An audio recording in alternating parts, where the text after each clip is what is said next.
आपण पुढच्या पाठाला काय करूयात की सुरुवात करूया. पोटा पाण्यासाठी उद्योग आणि आनंदासाठी छंद, इतकं हे साधं गणित आहे. आणि छंद म्हणाल तर तो अगदी कुठलाही असू शकतो. वेगवेगळे दगड गोळा करण्याचं किंवा पक्षी निरीक्षणाचं कसलं कसलं वेळ घेतात लोक डोक्यात, पण तेच त्यांच्या आनंदाचं आणि उत्साहाचं रहस्य असतं. आनंद हवा असेल तर थोडं वेडं व्हायचं, वेड व्हावंच लागतं. नेहमी शहाणसुरतं राहून जमत नाही. शहाणसुरतं राहायचं असेल तर वाचनाचा छंद लागतोच. पुस्तकांची सोबत म्हणजे तर अक्षर आनंदाची सोबत. ही सोबत तुम्हाला कधीच दगा देत नाही. या आनंदासाठी टिचून पैसे मोजावे लागत नाही. तुमचा हा आनंद कुणीच हिरावून घेऊ शकत नाही. सपाटून वाचावं आणि झपाटून जावं. माणसं अस्वस्थ होतात, उदास होतात, तेव्हा परमेश्वराचा धावा करतात. काही जण अशा वेळी आवडीचं पुस्तक वाचतात. त्या दृष्टीनं पुस्तकाला परमेश्वरच म्हणायला हवं. अशा वेळी मित्रही हवे असतात, पण ते काही नेहमी उपलब्ध नसतात. पुस्तक म्हणजे कायम उपलब्ध असलेले मित्र असतात. बघा, लेखकाने छान उदाहरण दिलेले आहेत की पोटा पाण्यासाठी उद्योग. मग आपण उद्योग का करतो रे? आपलं पोट भरण्यासाठी, पोटा पाण्यासाठी उद्योग करतो आणि आनंदासाठी छंद. मग तुम्हाला एखाद्या छंदामधून काय होतं रे? आनंद मिळतो आणि तोच आनंद तुम्ही पुढे काय करता की जपत असता. इतकं हे साधं गणित आहे. छंद म्हणाल तर तो अगदी कुठलाही असू शकतो.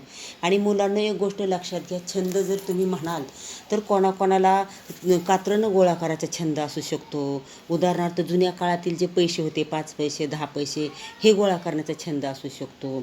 लोकांना कसं असतं की लोक छंदवेडी असतात. अनेक वेगवेगळ्या छंदातून लोक आपलं काय करतात की जीवन जगत असतात. बघा, आता काय म्हटलं आहे की वेगवेगळे दगड गोळा करण्याचं म्हणजे बऱ्याच लोकांना छोट्या छोट्या आकारातलं वेगवेगळे दगड गोळा करण्याचं सुद्धा काय असतं की छंद असतात. किंवा मग पक्षी निरीक्षणाचं. मग आता आपण पाहतो आपल्या निसर्गसृष्टीवर अनेक वेगवेगळ्या प्रकारचे आणि वेगवेगळ्या जातीचे काय आहेत की पक्षी आहेत. मग बऱ्याच लोकांना पक्षी निरीक्षणाचं काय असतं की छंद असतो. हाच त्यांचा खरा आनंद असतो. कसलं कसलं वेळ घेतात लोक डोक्यात, पण तेच त्यांच्या आनंदाचं आणि उत्साहाचं रहस्य असतं. आणि बरीच लोक काय करतात की वेगवेगळ्या प्रकारचं डोक्यामध्ये वेळ घेतात आणि तेच वेळ त्यांच्या आनंदाचं आणि उत्साहाचं काय असतं की रहस्य असतं, म्हणजे काय गुपित असतं. आनंद हवा असेल तर थोडं वेडं व्हावंच लागतं. जर तुम्हाला तुमच्या जगत असलेल्या जीवनामध्ये आनंद हवा असेल तर तुम्हाला थोडंसं वेडं व्हावंच लागतं. नेहमी शहाणसुरतं राहून जमत नाही. मग आनंद म्हणजे बघा, प्रत्येक व्यक्तीला वेगवेगळ्या गोष्टींमध्ये काय असतो की आनंद असतो. कोणाला विणकामाला असतो, कोणाला भरतकामाला असतो. असे आनंदाचे वेगवेगळे काय आहेत की प्रकार आहेत. शहाणसुरतं राहायचं असेल तर वाचनाचा छंद लागतोच. जर तुम्हाला शहाणसुरतं राहायचं असेल तर वाचन हा सर्वात महत्त्वाचा घटक आहे. आणि पुस्तकं काय करतात आपल्याला की आपला आत्मविश्वास वाढवतात. आणि पुस्तकांची सोबत म्हणजे तर अक्षर आनंदाची सोबत. मग पुस्तकं हे तुमच्या जीवनाला आकार देण्याचं काय करतात रे? काम करत असतात. ती जी अक्षरं आहेत त्या अक्षराच्या माध्यमामधून तुम्हाला काय मिळतं मुलांनो? आनंद मिळत असतो. ही सोबत तुम्हाला कधीच दगा देत नाही. पुस्तकांची सोबत तुम्हाला कधीच दगा देणार नाही. उलट तुमच्या ज्ञानामध्ये पुस्तक काय करतात की भर पाडत असतात आणि आपल्याला त्या पुस्तकाच्या माध्यमामधून भरपूर काय होतं रे? ज्ञान मिळत असतं. या आनंदासाठी टिचून पैसे मोजावे लागत नाही. म्हणजे बघा काय म्हटलं की पुस्तकं जर तुम्ही घेतली आणि त्याच्यातून जर ती वाचली तर तो असा एकमेव आनंद आहे की त्या आनंदासाठी काय होतं की पैसे मोजावे लागत नाही. आणि दुसरी गोष्ट काय होते की उदाहरणार्थ आपल्याला आनंद पण मिळतो आणि आपल्या ज्ञानामध्ये सुद्धा काय होते की भर पडत असते. आणि आपल्यामध्ये असणारा जो आत्मविश्वास आहे ही पुस्तकं काय करतात की वाढवत असतात. तुमचा हा आनंद कोणीच हिरावून घेऊ शकत नाही. वाचनाचा जो आनंद आहे हा तुमचा आनंद कोणीसुद्धा काय करू शकत नाही की हिरावून घेऊ शकत नाही. सपाटून वाचावं आणि झपाटून जावं म्हणजे सपाटून वाचावं आणि त्या पुस्तकामध्ये काय करायचं आहे की झपाटून जायचं आहे. माणसं अस्वस्थ होतात, उदास होतात, तेव्हा परमेश्वराचा धावा करतात. बरीच लोक काय करतात की अस्वस्थ होतात, त्यांचं मन काय नसतं की शांत नसतं, उदास होतात. अशा वेळी बऱ्याच लोकांना परमेश्वराचा काय वाटतो की धावा वाटतो, आधार वाटतो. काही जण अशा वेळी आवडीचं पुस्तक वाचतात. जर तुमचं मन उदास असेल तर त्यावेळी तुमच्या आवडीचं पुस्तक वाचायचं आहे आणि त्याच्यामधून मिळणारा जो आनंद आहे हे तुम्ही काय करायचं आहे की घ्यायचं आहे. त्या दृष्टीनं पुस्तकाला परमेश्वरच व्हायला हवं. मग तुम्हाला काय करायचं, त्या दृष्टीनं पुस्तकाला परमेश्वर मानायचं आहे, परमेश्वराचं स्थान पुस्तकाला द्यायचं आहे. अशा वेळी मित्रही हवे असतात. बघा तुम्हाला काय करायचं की अशा वेळी मग तुमचं मन नाराज असेल, तुम्ही दुःखी असाल, तुम्हाला जर काहीतरी आवडलं नसेल तर तुम्ही त्या मित्रांना जाऊनसुद्धा काय करू शकता की सांगू शकत असता. पण ते नेहमी उपलब्ध नसतात, कारण मित्र पुस्तकासारखे नेहमी उपलब्ध नसतात. पुस्तकं पाहिजे तेव्हा तुम्हाला त्या काय करतात की आनंद देत असतात. पुस्तक म्हणजे कायम उपलब्ध असलेले मित्र असतात. बघा काय म्हटले लेखकांनी की पुस्तक म्हणजे कायमस्वरूपी उपलब्ध असलेले काय असतात की मित्र असतात. बघा निसर्गाची सोबत, संगीताची साथ, पुस्तकांची संगत असेल तर माणूस जगाच्या पाठीवर कुठेही एकटा राहू शकतो. एकटं असण्यातही एक वेगळाच आनंद असतो. तुम्ही स्वतःच्या अंतरंगात हलकेच डोकावू शकता, स्वतःला ओळखू शकता, स्वतःशी संवाद साधू शकता. एकटे असताना तुम्ही विचार करू शकता. एकटं असतानाच तुम्हाला नव्या कल्पना सुचू शकतात. निर्मिती, शोध, साक्षात्कार हे एकटेपणाचेच आविष्कार असतात. जो एकटेपणातला आनंद घेऊ शकतो, थेट जीवनाच्या सोबतीनंच जगू शकतो. दुःख त्याच्या वाट्याला कधीच जात नाही. बघा लेखकांनी पुढं आणखी छान म्हटले की निसर्गाची सोबत. आणि जर तुम्ही निसर्गाच्या सोबतीमध्ये जर तुम्ही एकटे फिरला तर त्याच्यातून मिळणारा आनंद हा खूप वेगळ्या पद्धतीचा असतो. किंवा संगीताची साथ, संगीताची साथ तर एकदम उत्कृष्ट आनंदाचा क्षण आहे. पुस्तकांची संगत तर असेल तर माणूस जगाच्या पाठीवर कुठेही एकटा राहू शकतो. म्हणजे तुमच्यासोबत ह्या 3 गोष्टी असतील. कोणत्या? निसर्गाची सोबत, संगीताची साथ आणि पुस्तकाची संगत, तर माणूस जगाच्या पाठीवर कुठेही एकटा राहू शकतो. एकटं असण्यातही एक वेगळाच आनंद असतो. आणि जर बऱ्याच माणसांना काय होतं की स्वतः एकटं हवं असतं, आणि एकटं असण्यामध्ये सुद्धा बरीच लोक काय होतात की आनंदी राहू शकतात, आनंद मिळवू शकतात. स्वतःच्या अंतरंगात हलके डोकावू शकतात. म्हणजे स्वतःच्या अंतर्मनापर्यंत एकटी असणारी लोक काय करतात रे, जाऊ शकतात. स्वतःशी संवाद साधू शकतात. मग स्वतःशी स्वतःला काय करतात की संवाद साधत असतात. एकटे असताना तुम्ही विचार करू शकता. जर तुम्ही एकटे असाल तर तुम्ही वेगवेगळ्या प्रकारे काय करता की विचार करू शकता. एकटं असतानाच तुम्हाला नव्या कल्पना सुचू शकतात. आणि काय म्हटलं इथं लेखकांनी, जर तुम्ही एकटे असाल तर तुम्हाला आणखी नव्या कल्पना काय होतं की सुचू शकतात. नवीन निर्मिती तुम्ही करू शकता. निर्मिती, शोध, साक्षात्कार हे एकटेपणाचे आविष्कार असतात. बघा निर्मिती आहे, शोध आहे, साक्षात्कार आहे, हे एकटेपणाचेच काय असतात की आविष्कार असतात. जो एकटेपणातला आनंद घेऊ शकतो थेट जीवनाच्या सोबतीनं जगू शकतो. आणि जर एखादा माणूस एकटेपणातला जर त्याला आनंद हवा असेल तर थेट जीवनाच्या सोबतीनंच तो काय करू शकतो की जगू शकतो. दुःख त्याच्या वाटेला कधीच जात नाही. मग लेखक काय म्हणतात की जर तुम्ही एकटे असाल तर जगाच्या पाठीवर कुठेही जाऊ शकता आणि दुःख तुमच्या वाट्याला कधीच येणार नाही. आनंदासाठी मन मोकळं असावं लागतं. भूतकाळाची स्मृती आणि भविष्याची भीती या दोन्हीपासून मन मुक्त होतं. तेव्हाच ते आनंद अनुभवू शकतं. भूतकाळ संपलेला असतो, भविष्यकाळ अनिश्चित असतो, खरा असतो तो फक्त वर्तमान काळ, तोच भरभरून जगायचा असतो. वर्तमानात जगायचं असेल तर जगण्याविषयी प्रेम हवं, जगण्याची हौस हवी. ही हौस नसेल तर आजचं काम उद्या करू असं होतं. काम उद्यावर ढकललं जातं किंवा कसं तरी उरकलं जातं. आपण सगळंच उरकून टाकत असतो. आंघोळ उरकतो, जेवण उरकतो, काम उरकतो, एका अर्थी आपण जगणंही उरकतोच. मग आनंद कसा घेणार? बघा लेखक काय म्हणतात की आनंदासाठी मन मोकळं असावं लागतं. मग तुम्हाला जर आनंद पाहिजे असेल तर तुमचं जे मन आहे हे मन एकदम कसं पाहिजे की मोकळं असायला पाहिजे, स्वच्छ असायला पाहिजे. भूतकाळाची स्मृती आणि भविष्याची भीती या दोन्हीपासून मन मुक्त होतं. मग काय म्हटलं की भूतकाळाची स्मृती आणि भविष्याची भीती या 2 गोष्टीपासून तुम्ही काय करायचं की मुक्त व्हायचं असेल तरच तुम्ही मन मोकळेपणाने आनंद घेऊ शकताच. भूतकाळ संपलेला असतो, मग भूतकाळाचा तर काही विचार करायचा नाही, भूतकाळ संपून गेलेला असतो. भविष्यकाळ आपला अनिश्चित असतो. बघा आपला भविष्यकाळ काय असतो की अनिश्चित असतो आणि खरा असतो तो फक्त वर्तमान काळ. मग आपला खरा वर्तमान काळ आपण मुलांना काय करायचं आहे की भरभरून जगायचं आहे. वर्तमानात जगायचं असेल तर जगण्याविषयी प्रेम हवं. जगण्याची हौस हवी. मग तुम्हाला जगायचं असेल तर जगण्याविषयी प्रेम हवं, जगण्याची हौस हवी. ही हौस नसेल तर आजचं काम उद्या करू असं होतं. काम उद्यावर ढकललं जातं किंवा कसं तरी उरकलं जातं. आपण सगळंच उरकून टाकत असतो. अंघोळ उरकतो, जेवण उरकतो, काम उरकतो. एका अर्थी आपण जगणंही उरकतोच. मग आनंद कसा मिळणार? लेखक काय म्हणतात, जर तुम्हाला वर्तमान काळात जर जगायचं असेल तर तुम्ही जगत असलेल्या जीवनाविषयी तुमच्या मनामध्ये थोडं तरी काय पाहिजे की प्रेम असायला हवं, जगण्याची हौस असावी. आणि हीच हौस नसेल तर आजचं काम उद्या करू. मग आपल्या जगण्यामध्ये हौस नसेल तर आपण काय म्हणतो, चला आजचं काम उद्या करू असं होतं. उद्यावर ढकललं जातं किंवा कसं तरी गडबडीने ते काम काय केलं जातं की उरकलं जातं. मग आपण आपलं सगळंच काय करतो की उरकून टाकतो. आंघोळ उरकतो, जेवण उरकतो, काम उरकतो. एका अर्थी आपलं जगणंसुद्धा त्या दिवसाचं आपण काय करतो की उरकत असतो. मग अशा घाई गडबडीमध्ये तुम्हाला आनंद कसा घेणार किंवा त्या ठिकाणी तुम्हाला आनंद काय होणार आहे की मिळणार आहे. म्हणूनच लेखकसुद्धा म्हणतात की खरोखरच वर्तमान जगायचं असेल तर त्याच्याविषयी प्रेम ठेवा, तरच तुम्हाला काय होणार आहे की आनंद मिळणार आहे. एखाद्या गाण्याच्या कार्यक्रमाला आपण जातो, त्यात पूर्ण रंगून जातो का?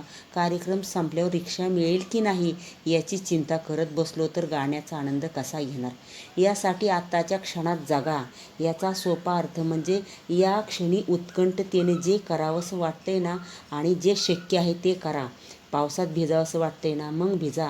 लोक काय म्हणतील याचा विचार करू नका. असा विचार करत बसलात की तो क्षणही गेला आणि आनंदही गेला. मग तुम्ही एखाद्या गाण्याच्या कार्यक्रमाला गेलेला आहात आणि त्या ठिकाणी तुमचं कार्यक्रमामध्ये काय नाही की मन नाही. मग तुम्ही काय विचार करता की कार्यक्रम संपल्यावर मी घरी वेळेवर जाईन की नाही, मला रिक्षा मिळेल की नाही. मग या गोष्टीची जर तुम्ही चिंता करत बसलात, काळजी करत बसलात, तर तुमच्यासमोर गाण्याचा कार्यक्रम जो चाललेला आहे या कार्यक्रमाचा तुम्हाला काय होणार नाही की आनंद मिळणार नाही. मग ज्या आत्ताच्या क्षणात जगा. म्हणजे आत्ताच्या क्षणामध्ये तुम्ही तुमचं जीवन काय करायचं आहे की जगायचं आहे. उत्कंठतेने जे तुम्हाला करावंसं वाटतं ते करायचं. आणि तुम्हाला जेवढ्या जेवढ्या गोष्टी शक्य आहेत तेवढ्या तुम्ही काय करायचे आहेत की मनापासून करायचे आहेत. उदाहरणार्थ पावसात भिजावंसं वाटते ना, मग भिजा. जर तुम्हाला पावसात भिजण्यापासून जर आनंद मिळत असेल तर नक्की तुम्ही पावसात काय करायचे की भिजायचं आहे. आणि एक करायचं की जीवन जगत असताना लोक काय म्हणतील याचा विचार जर तुम्ही करत बसलात तर तुम्हाला जीवनामध्ये कधीही काय होणार नाही की आनंद मिळणार नाही. आणि तुमच्या हातामध्ये आलेला क्षणसुद्धा काय होतं की निघून जातो आणि जगण्यातला आनंदसुद्धा काय होतं की निघून जात असतो. मग आपण जर सदैव लोकांचा विचार करायला लागलो आणि त्याच विचारात जर जगायला लागलो तर आपला आनंद काय होतं की आपल्यापासून निघून जात असतो. खरा आनंद, टिकाऊ आनंद हा अंतरंगातून येतो.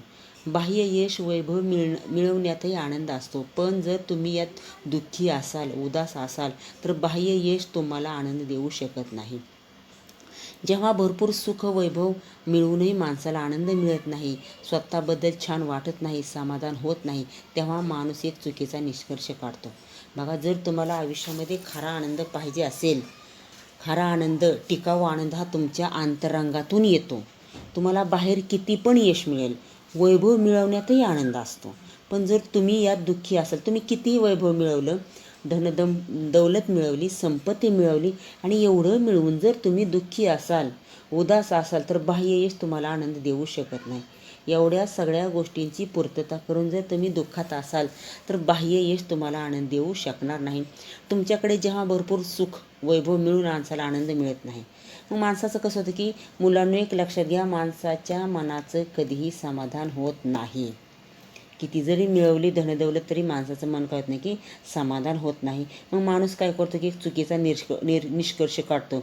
मग त्याला असं वाटतं की मला अजून काहीतरी काय करायचं आहे की मिळवायचं आहे आणि ते जर मला हवं असलेलं मिळावलं तरच मी काय होईन की आनंदी होईन, अशी एक माणसाची काय होते की समजूत होत असते.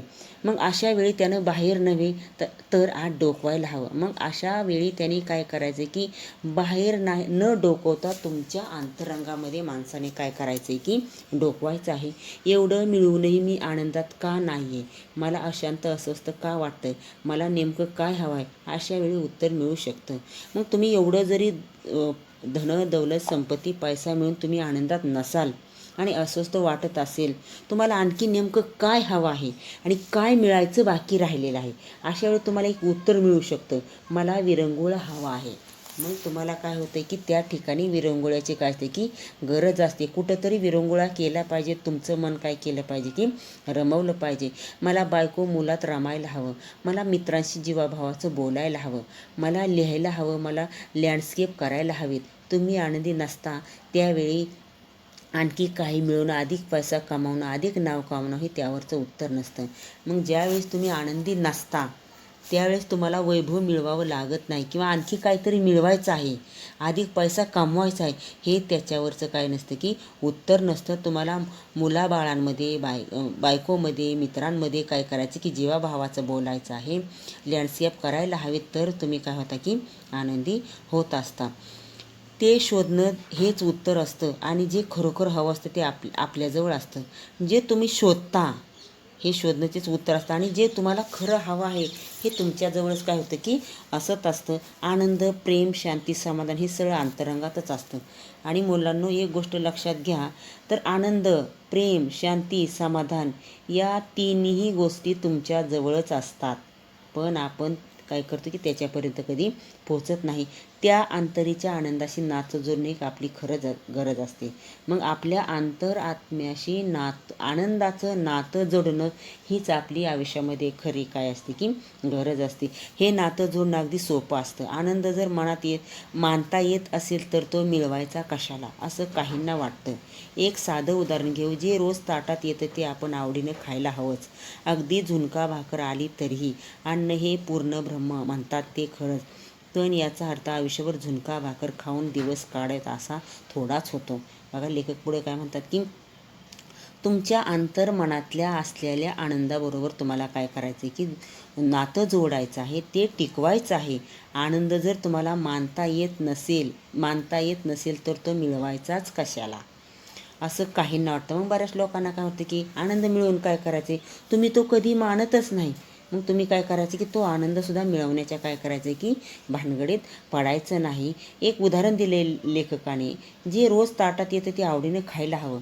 मग तुमच्या ताटामध्ये जे रोज अन्न येतं ते तुम्ही काय करायचे की आवडीनं खायचं आहे. अगदी झुणका भाकर आली तरीही, तुमच्या ताटामध्ये झुणका भाकर जरी आली तरी तुम्ही काय करायचं आहे की ती आवडीनं खायची आहे.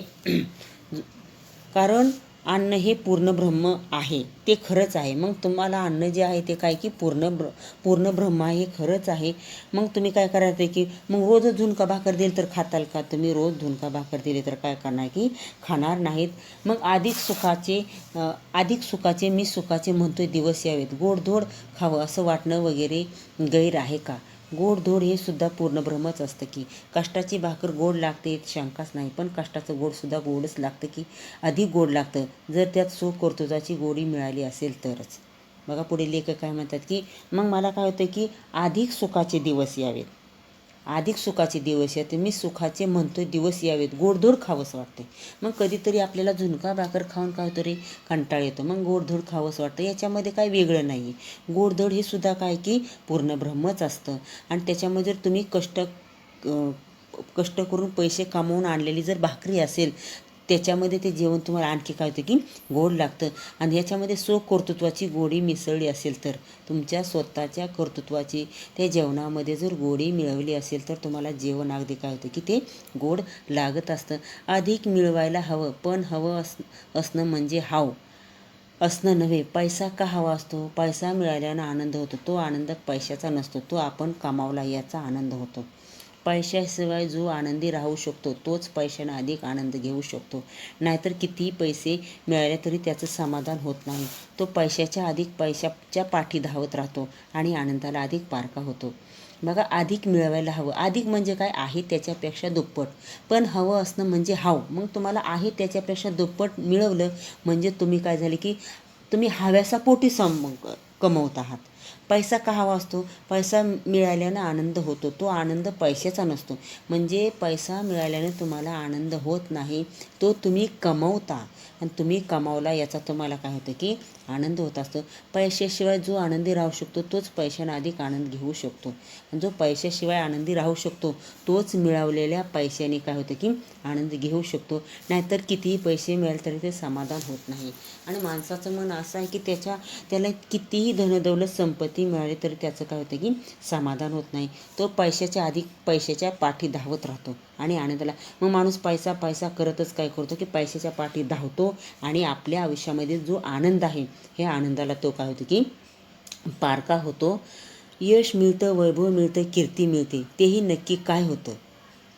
अंतरीचा आनंद द्विगुणित होतो. 2 गुणिले 4 2 गुणिले 2 बरोबर 4 असा आनंदाचा गुणाकार होतो. पण मुळातच आनंद शून्य असेल तर शून्याला कितीही मोठ्या यशानं पैशानं गुणलं तरी गुणाकार शून्य येणारच. बघा, तुम्हाला यश मिळतं, वैभव मिळतं, संपत्ती मिळते, कीर्ती मिळते, तेव्हा नक्की काय होतं?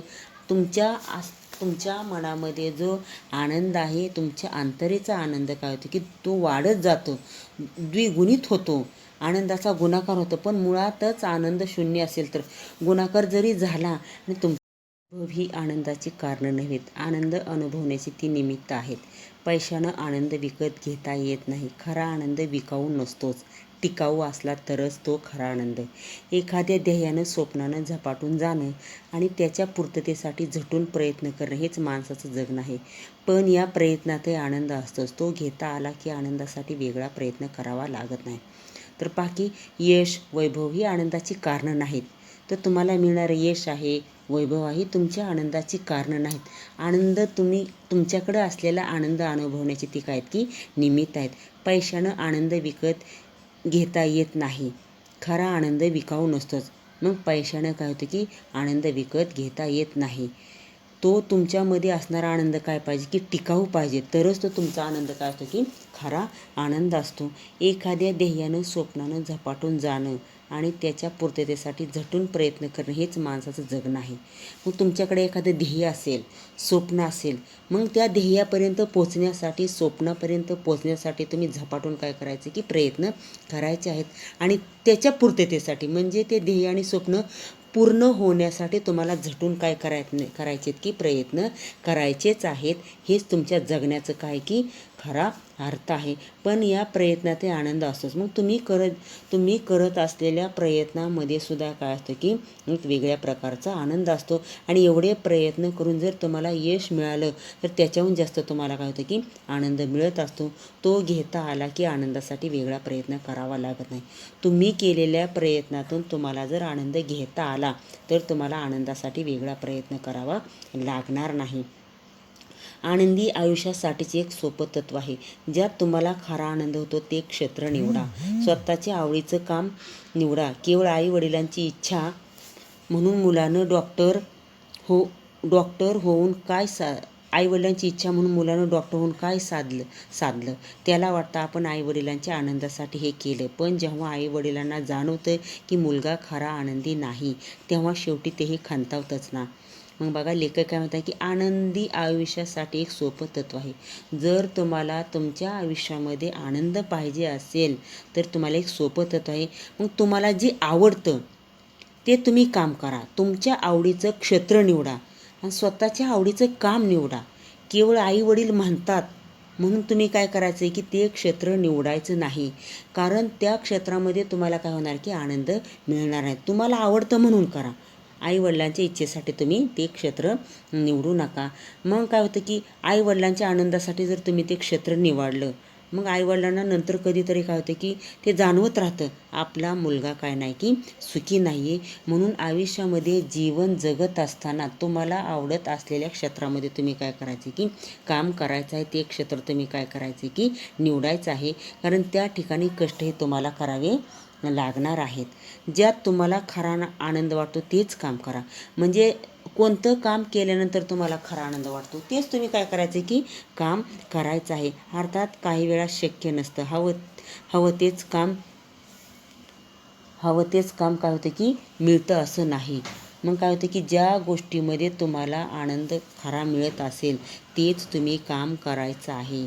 आणि अर्थात काही वेळा असं होतं की हवं तेच मिळतं, काम मिळत नाही, असं पण बऱ्याचदा काय होतं की होऊन जात असतं. अशा वेळी जे काम करायचं आहे त्यात आनंद घ्यायला शिकणं हे शक्यच असतं. कुठल्याही कामात आनंद घ्यायच्या पुष्कळ युक्त्या असतात. तुमच्यासारखं काम करणारे इतर अनेक जण हसत काम करत असतात ते जाणवलं तर तुम्हीही हसत आनंदात काम करू शकाल, यश मिळवू शकाल. आणि लेखक शेवटी काय म्हणतात बघा, की अशा वेळी जे काम करायचं आहे त्यात आनंद घ्यायला शिकणं हेही शक्य असतं. मग तुम्ही जे काम करता त्या कामामध्ये तुम्हाला मनापासून काय करायचे, कष्ट करायचे आहेत, मग तुम्हाला तो आनंद काय होतो की भरभरून मिळत असतो. कुठल्याही कामात आनंद घ्यायच्या पुष्कळ युक्ती आहेत. मग ते कोणतंही काम असू द्या, काम कधी छोटं मोठं नसतं. मग त्या कामातून तुम्हाला मिळणारा आनंद काय असतो की वेगळाच असतो. मग तुमच्यासारखं काम करणारे इतर कित्येक जण हसत मजेत काम करू शकतात. मग तुम्ही जे काम करता तसंच इतर जणसुद्धा ते काय करतात की अगदी हसत मुखाने ते काम मजेत करत असतात. मग हे जर तुम्हाला जाणवलं तर तुम्हीही हसत आनंदात काम करू शकता. बघा लेखक काय म्हणतात की तुमच्यासारखे अनेक किती जण असे काम करतात आणि ते काम तुम्हाला जर तसं जाणवलं तर तुम्हीसुद्धा आनंदामध्ये काय करू शकता की काम करू शकता, यश मिळवू शकता. शांत चित्तानं आनंदी वृत्तीनं काम केलं तर यश मिळत जातं. मिळणाऱ्या यशामुळे आत्मविश्वास उत्साह वाढतो, अधिक आनंद होतो, त्यामुळे पुन्हा अधिक यश अधिक आनंद, अशा आनंदाच्या चक्रवाढीवर आयुष्याचं चक्र फिरत राहतं. आयुष्य हा संघर्ष राहत नाही, ती एक सततची संधी वाटते, आनंदाचा उत्सव वाटतो. बघा लेखकाने शेवटी काय म्हटले की शांत चित्ताने आनंदी वृत्तीने जर तुम्ही एखादं काम केलं तर यश मिळत जातं. मग नेहमी काम करत असताना तुमचं मन काय करायचं की शांत ठेवायचं आहे, आनंदी वृत्तीने काम करायचं आहे, तर तुम्हाला यश काय होतं की भरपूर मिळत जातं. आणि तुम्हाला मिळालेल्या यशामुळे तुमचा आत्मविश्वास काय होतं की मुलांनो वाढत जातो, जगण्यातला उत्साह वाढत जातो आणि अधिक आनंद मिळत जातो. आणि त्यामुळे पुन्हा तुम्हाला काय होतं की यश मिळत जातं आणि यश मिळाल्यानंतर परत तुम्हाला काय होतं की आनंद मिळत जातो. आणि अशा आनंदाच्या चक्रवाढीवर आयुष्याचं चक्र फिरत असतं. आणि तुम्हाला मिळणाऱ्या आनंदाच्या चक्रवाढीवर तुमच्या आयुष्याचं चक्र काय होतं की फिरत राहतं. आयुष्य हा संघर्ष राहत नाही. जर तुम्हाला आनंद मिळतच गेला तर तुमचं आयुष्य काय होतं की एक संघर्ष राहत नाही, ती एक सततची संधी वाटते, आनंदाचा उत्सव वाटतो. आणि ती एक काय होते की सतत जगावंसं वाटणारी काय होते की संधी वाटते. आणि त्याच्यामधून तुम्हाला आनंदाचा उत्सव काय होतो की निर्माण होत असतो, आनंदाचा उत्सव वाटत असतो.